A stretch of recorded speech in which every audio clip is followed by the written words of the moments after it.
responsibilities of his new command, had fully realized the critical condition of the Army of the Cumberland, and had set out at once for its headquarters to take charge in person of its future operations.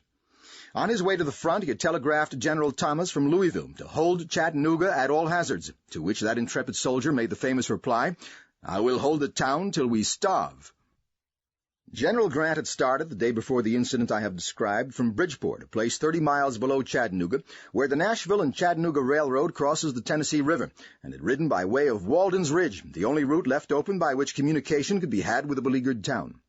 We had been advised that he was on his way, but hardly expected that he would reach Chattanooga that night, considering the state of the weather, the wretched condition of the roads, or rather bridle paths over the mountain, and the severe injury to his leg, which had been caused by a fall of his horse several weeks before, and from which he was still suffering.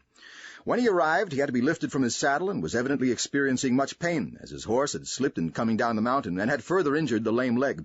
But the general showed less signs of fatigue than might have been supposed after his hard ride of 2 days under such trying circumstances. As soon as General Grant had partaken of a light supper immediately after his arrival, General Thomas had sent for several general officers and most of the members of his staff to come to headquarters, and the room soon contained an exceedingly interesting group.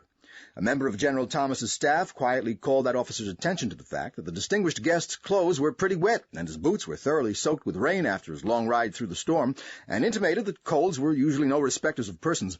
General Thomas's mind had been so intent upon receiving the commander and arranging for a conference of officers that he had entirely overlooked his guest's travel-stained condition. But as soon as his attention was called to it, all of his old-time Virginia hospitality was aroused, and he at once begged his newly arrived chief to step into a bedroom and change his clothes. His urgings, however, were in vain. The general thanked him politely, but positively declined to make any additions to his personal comfort, except to light a fresh cigar. Afterward, however, he consented to draw his chair nearer to the wood fire which was burning in the chimney-place, and to thrust his feet forward to give his top boots a chance to dry.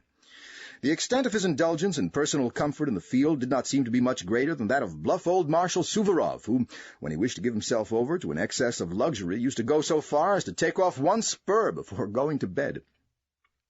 At General Grant's request, General Thomas, General William F. Smith, his chief engineer, commonly known in the Army as Baldy Smith, and others, pointed out on a large map the various positions of the troops and described the general situation.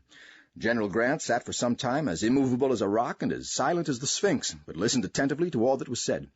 After a while he straightened himself up in his chair, his features assumed an air of animation, and in a tone of voice which manifested a deep interest in the discussion, he began to fire whole volleys of questions at the officers present.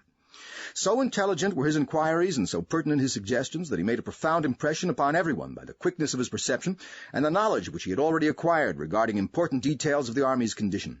His questions showed from the outset that his mind was dwelling not only upon the prompt opening of a line of supplies, but upon taking the offensive against the enemy. In this he was only manifesting one of his chief military characteristics, an inborn dislike to be thrown upon the defensive. Even when he had to defend a position, his method of warfare was always that of the offensive-defensive.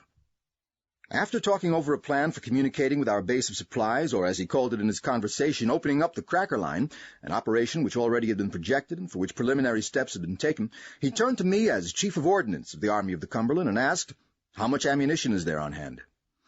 I replied, "There's barely enough here to fight one day's battle, but an ample supply has been accumulated at Bridgeport to await the opening of communications." At about 9:30 he appeared to have finished his search after information for the time being, and, turning to a table, began to write telegrams.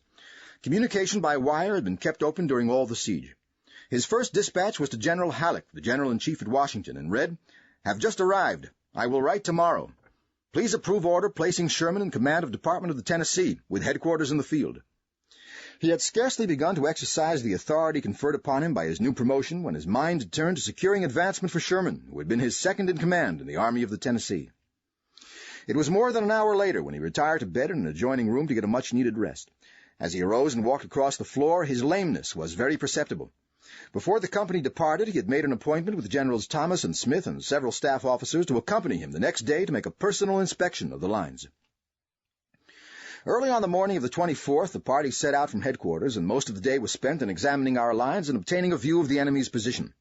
At Brown's Ferry, General Grant dismounted and went to the river's edge on foot, and made his reconnaissance of that important part of the line in full view of the enemy's pickets on the opposite bank, but singularly enough, he was not fired upon. Being informed that the general wished to see me that evening, I went into the room he was occupying at headquarters, and found 2 of his staff officers seated near him. As I entered, he gave a slight nod of the head by way of recognition, and, pointing to a chair, said rather bluntly, but